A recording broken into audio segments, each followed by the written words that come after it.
کے حبیب کی اس یعنی کہ ادا پر اور صحابہ کی اس ادا پر اللہ تعالیٰ راضی ہوا اور انہیں بیت رضوان کا بہترین قرآن کریم کی جو صورت ہے فتح شریف میں یہ آیتیں آتی ہیں، اللہ کریم نے آپ کو فتح عطا فرما دی۔ عثمان غنی کا بہت بڑا مرتبہ، بہت بڑا مقام ہے۔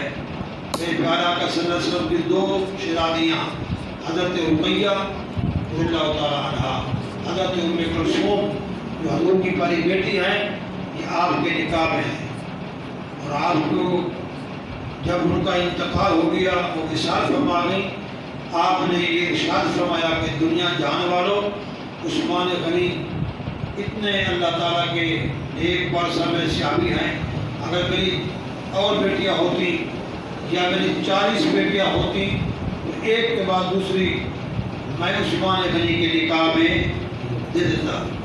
گویا کہ اتنے آپ خوش نصیب ہیں کہ ایک اللہ کے معبود کی دو شہزادیاں آپ کے نکاح میں ہیں، جنہیں آپ اس لیے کہتے ہیں کہ عثمان غنی ذی-النورین، دو نور والے، دو نور والے۔ آپ اولاد کو ہم نور مانتے ہیں، تیری نسل پاک میں ہے بچہ بچہ نور کا، تو ہے عین نور، تیرا سب گھرانہ نور کا۔ حضور کی نورانیت کا مسئلہ ہے تو کچھ لوگ پریشان ہو جاتے ہیں کہ حضور نور ہے، وہ بشر ہیں، تو اولاد کو ہم نور ماننے کے لیے تیار ہیں۔ عثمان غنی کے نام کے صدا کے لکھتے بھی ہیں، پڑھتے بھی ہیں کہ عثمان غنی ذی-النورین، دو نوروں والے۔ اولاد کو اللہ کے بدلے نور مان رہے ہو تو حضور کو نور کیوں نہیں مانتے؟ اس لیے اللہ تعالیٰ نے آپ کو بھی قد جاءکم من اللہ نور و کتاب مبین کی شان بخشی ہے کہ کتاب بھی نور ہے، اللہ کے حبیب بھی نور ہیں، اولاد بھی آپ کی نور ہے۔ اللہ تبارک و تعالیٰ ہم سب کو حضور کی پیاری عظمت و شان، مقام، مرتبہ، رفعت کی بلندیاں یہ حضور کے صدقے تمام صحابہ کو ملی ہیں۔ حضرت ابوبکر صدیق فرماتے ہیں جب میں حضور کی بارگاہ میں آ رہا تھا، عثمان غنی بہت بڑے مالدار تھے، بہت بڑے مالدار، بہت بڑے، اس لیے آپ کو غنی کہا جاتا ہے، غنی۔ تو سب سے زیادہ آپ نے مال اسلام پر خرچ فرمایا، اللہ کریم نے آپ کو حسن بھی عطا فرمایا تھا، مال بھی عطا فرمایا تھا۔ تو اللہ تعالیٰ کے بارگاہ میں صدیق اکبر نے عرض کی بڑا مالک اللہ، اتنا خوبصورت یہ جوان، کیا اب یہ جہنم میں جائے گا؟ ابھی آپ یہ سوچ رہے تھے، عثمان غنی کو بلا کے اسلام کی دعوت صدیق اکبر نے پیش کروا دی۔ آؤ تم بھی حسن و جمال کے مالک ہو، بڑے حسین و جمیل ہو، اور تمہیں میں اس بارگاہ میں لے چلوں کہ جو اللہ کے حبیب ہیں، کہ جن کے حسن کی خراج حضرت یوسف کی طرف فرماتے ہیں، جن کے حسن کی خراج زمین و آسمان کے فرشتے بھی طلب فرماتے ہیں، تو میں اس بارگاہ میں لے چلوں۔ بس حضور کی بارگاہ میں صدیق اکبر عثمان غنی کو لے کے آئے۔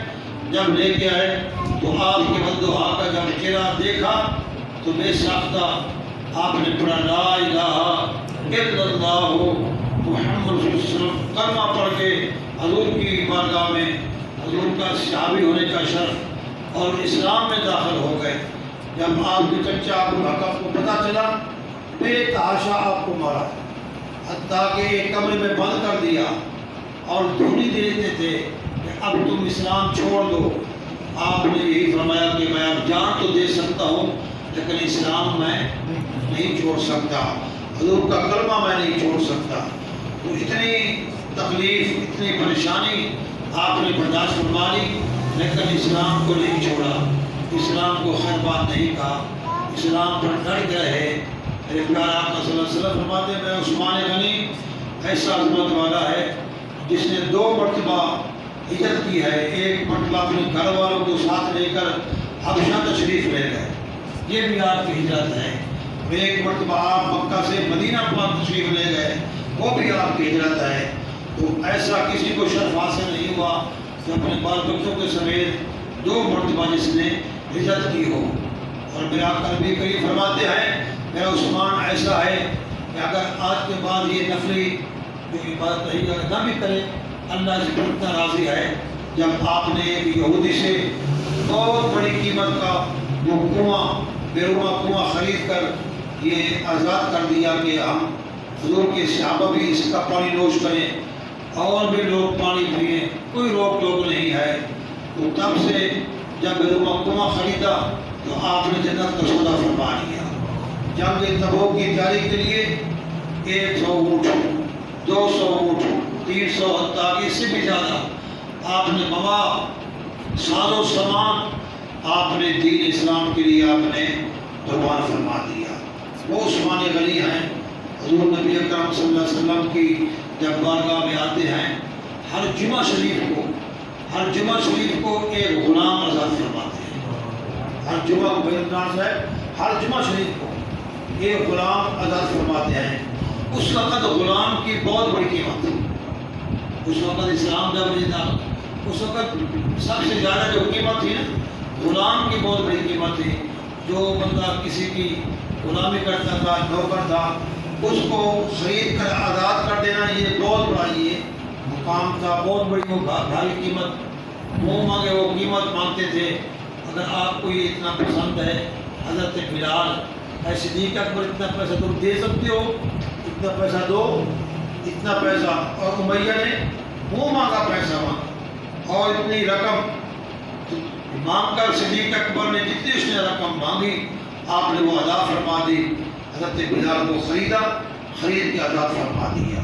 تو وہ مسکرانے لگا، ہنسنے لگا کہ اے صدیق اکبر تو بہت بڑا تاجر ہے، تیری جو تجارت ہے مکہ میں بڑی مشہور ہے، تو آج تم نے گھاٹے کا سودا کیا ہے۔ آپ نے بھی مسکرا کے فرمایا کہ اے بھیا جتنے میں نے سودے کیا ہے سب سے زیادہ جو اچھا سودا کیا ہے آج کیا میں نے۔